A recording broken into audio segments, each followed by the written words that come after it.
Nobody knows I sing. Even when I'm singing, when they're in the room, they don't know. It's the weirdest thing.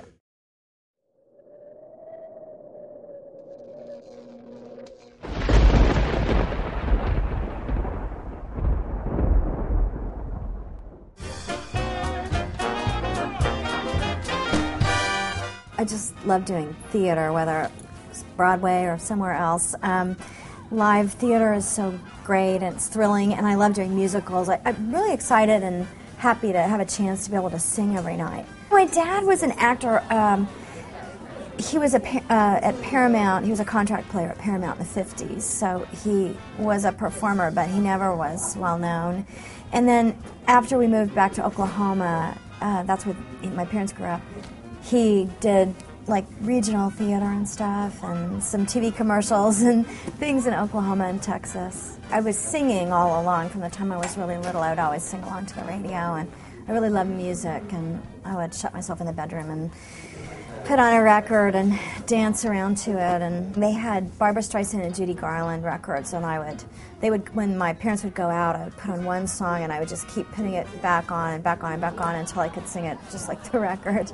Or I thought it sounded like the record. It probably didn't sound anything like the record, but that's how I learned to sing. I did a few little things in summer stock in Oklahoma City at the Lyric Theater, which is still around. And then I went to Northwestern, and I had a great time there. I wasn't even a theater major, but I did a lot of theater there, and I hung around with all the theater kids. I had gone to Northwestern with this guy named Jeff Calhoun, and he was directing the revival of Grease, and we weren't really close friends, but we were kind of fans of each other at Northwestern, and they were auditioning out in Los Angeles, and he found my number and called me up and said, "Do you want to audition for this thing?" And I said, "Sure." It was a really fun group. Hunter Foster, that was his first Broadway show, and now I'm doing this show with Sutton. He was 23 at the time. It was a lot of people's first Broadway show, and I was 34 playing a 17-year-old. That seems to be my big thing.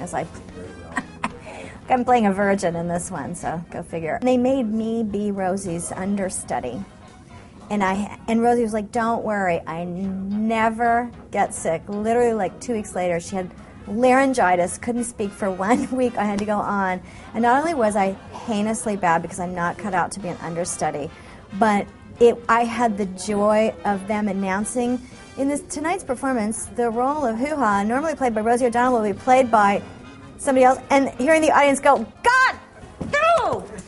Like throwing their programs down on the floor. It was so horrible. I just went back to auditioning for pilots and stuff, and I was so over it, and I did a couple pilots that didn't go anywhere. Then I said, I'm not auditioning for any more pilots, and I didn't audition for any sitcom pilots for a while, and then I had no money, and I had to pay my rent.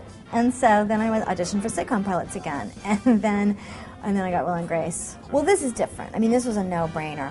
Young Frankenstein, to me, was just like such a godsend. The minute I heard about it, I thought, oh my God, it would be so much fun to be in that show. I know it's going to be great, and all the people involved, it's like the top of the top.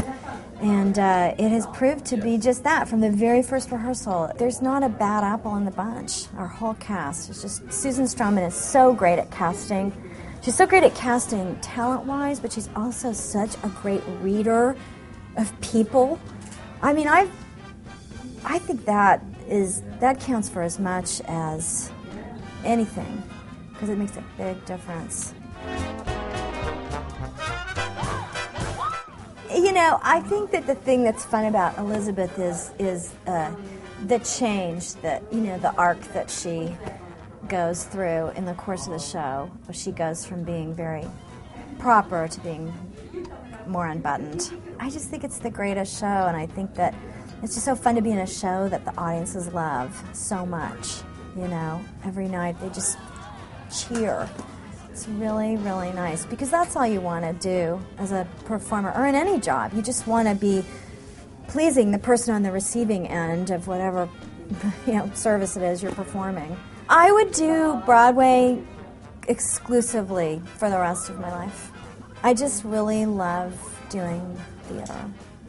And I love, being able to tell the story from point A to point B in an unbroken arc. And, I love the mystery, the thing that's mysterious about doing theater, which is the fact that the show, even though you're doing the same show every night, it is so radically different from one performance to the next, or one scene to the next even.